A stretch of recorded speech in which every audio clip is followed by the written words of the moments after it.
I have to admire the geniuses of marketing who have made the word Advent a thing to look forward to each year.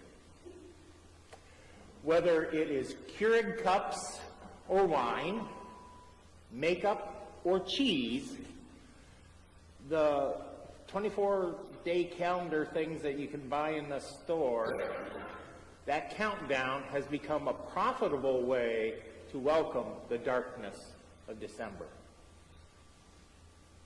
Now, I'm not against building traditions or anticipating each day in December, nor am I asking us to abandon the daily chocolates we might get during Advent. My only concern is that if we are only focused on the daily gifts, we miss something even more important, a chance to find meaning in difficult times. Advent is that time to wait and wonder in the midst of the uneasy chaos of this world. Jesus understood that uneasiness. He and his disciples were no strangers to difficulty.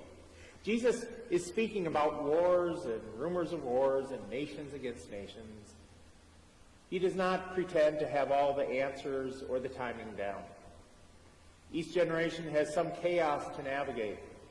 That is why the stories of the Bible still resonate and matter.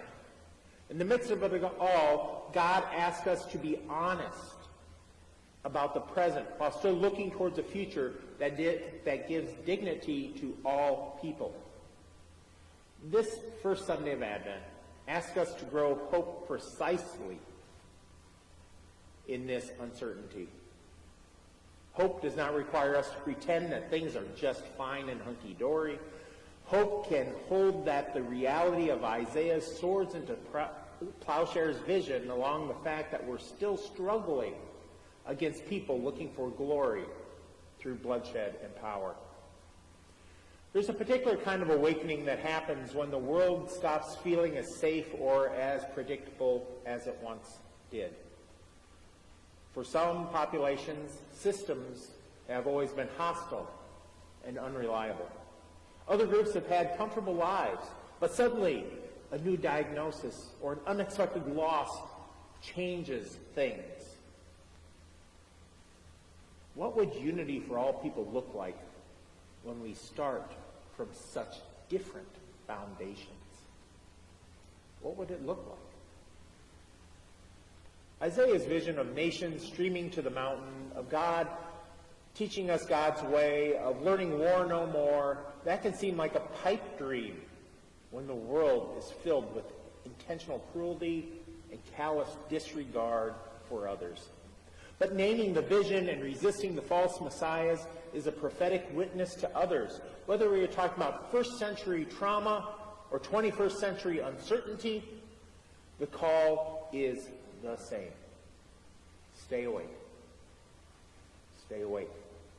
Do not be led astray. Do not let fear turn you to cruelty. Keep scrabbling for hope even when peace feels impossible. Having hope is not for the delicate. It's not for the faint of heart.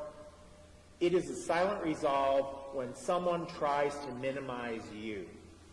When pushed down, hope rises up and protects their neighbor by speaking truth.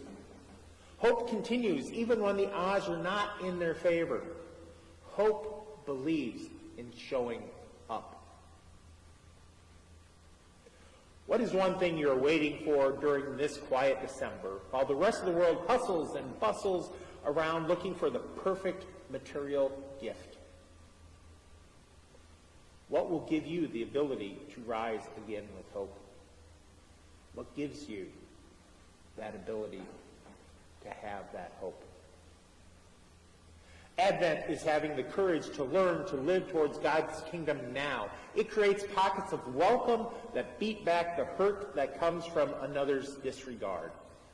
In small ways, we walk in God's light even when the world feels dark. Maybe especially when the world is dark. That does not require knowing exactly what is coming next, but it asks us to trust something good will come of our waiting. And so as we live God's kingdom now, with these small acts of courage that we might have, we need to stay awake with compassion.